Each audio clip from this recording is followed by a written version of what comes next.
waxaan iskugu imaanay halkan inaan ka hadalno arrin ka dhacday shalay geedkii gurigii gabanaha cali bunow arrinta iyada diyaar uma nihin mana ogolin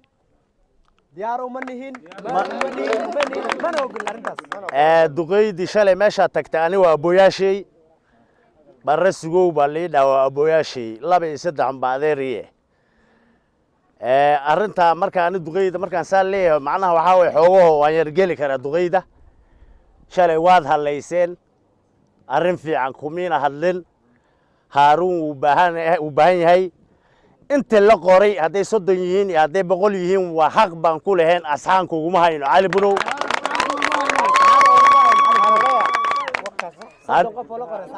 haddaad rabto hadda soo futay hadda soo fiiji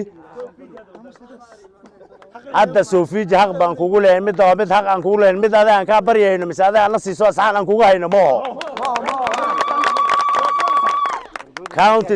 county secretary-ga iyo waxa ka yar oo aad qortay county secretary-ga loogu weyn reer Harun hadaan nahay county secretary waxa ka hooseeyo dhanbo abaal kuguma hayno waa dad wada digriye ninka ugu yar meesha wuxuu haystaa masters degree diploma wax form oo meesha dad wada digriye way dadka shaqeeyo asxaan kuguma hayaan anaga kuguma hayno midna waa mid in laga shaqaalaysiin oo county secretary-ga ugu weyn oo reer Harun ha cabsanina annaga inii daba taagan waxayna laga qaadi karo malaho cali bunow wuxuu inaga qaadi karo malaho cali bunow weli maana heshiinin maana qaaday shalay dadkii qaadeen waa dadkii county secretary shaqaalihiisa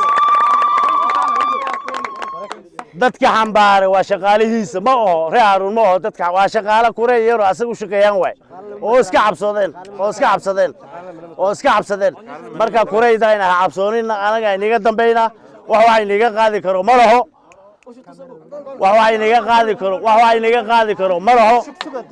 reer Harun 8 bilood 9 bilood hadda kadib qofkan qaadanayna oo gafana oo anaga meeshii dan loogu jirto waan raacayna awdaq baan nahay awdaq aan ku jirnaa qof hadduu awdaqnimo la isku raaco qofka ay soo qaataan baan qaadanay haddii kale ogaadeen cuulahankaasaan aadayna marka hadalka waan soo gaabini arrintii shalay ka dhacday meeshaas waxa ka jiro malaho duqeydana noo soo laabtaan leenahay abooyaal noo soo laabta aniga aboowayni adeer inima dhahay sababta abooyaashaydatiin aniga marka saa u ogaada beena bilkana bixi lacagta lagu lahaa bixi cali bunow waa iska seenaani adiga alaabo badan baa iga halaabeen campaignkaada alaabo badan oo aan leey baa iga halaabeen marka hadalka ma sii dheereynay waana bogay marka chairmanka youth baan u dhigaa oo reer Harun السلام عليكم ورحمة الله وبركاته تحسن هاي ما أنا إسكو رحسن هاي على بنو قرن ما ودنا ما نودي دونا أنا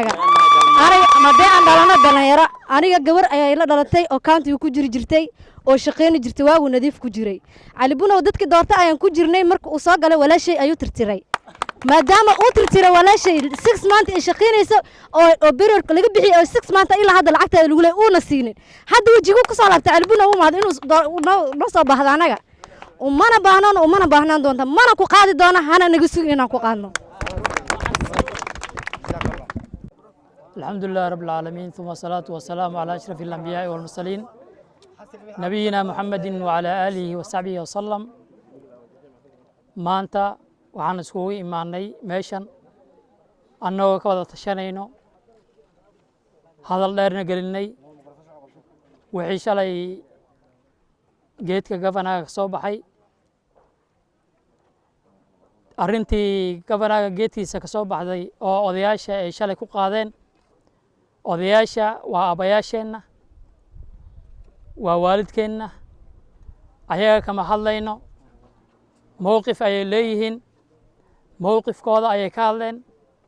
laakiin ka dhalinyaro ahaan maanta ayaan isku imaanay maadaama shalayna cod nala siinin oo dhalinyarada shalay cod meesha ay ku laheen yaan maanta iskugu imaanay meeshan annagoo ka wada tashanayno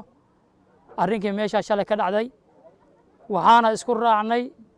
ka dhalinyaro ahaan reer Harun in aanan qaadi karin cali bunow qorane diyaarna aanan u ahayn ilaa uu labadii shardi oo aan ku xirnay uu ka soo baxo haddii labadaa shardi uu ka soo baxo waa nin walaalkeenna markaa kadib ayaan ka fadhiisanaynaa waxaan dhahaynaa waan fiirinaynaa laakiin hadda oo labadaa shardi uu baalmaray oo rag kalena ay isku dayeen in labadaa shardi meesha ay ka tiraan annaga diyaar uma nihinka dhalinyaro ahaan maanan qaadin codkaas ayaan maanta soo saarnay codkaa ayaa maanta soo saarnay sidaa ayaana isku waafaqnay anigoo chairmanka ah waxaan leeyahay dhalinyarada reer Haruun ka dhalinyaro ahaan maanan qaadin cali bunow qorane intaas ayaan kusoo gabagabeynaa assalaamu calaykum inuu noo gafe oo noogu gafe inuu dhahay Haruun loo eebakisan we are educated waa la akhristay meeshan waxa joogo dhan dhalinyarada meeshan isku yimaatay way baratay cali bunow waxba nooma hayo waxba been yaal isku sheegin duqeeda been u sheegayaan cali bunow dhalinyarada mee qaadin mana ku qaadayno mana ku qaad doono aan rabno ka soo baxdo wax la dhahay ma laho waa dhii duqeyn dhala shirtay meel la fadhiisatay ma ku jirno taas inaan ku qaadin oo youth ka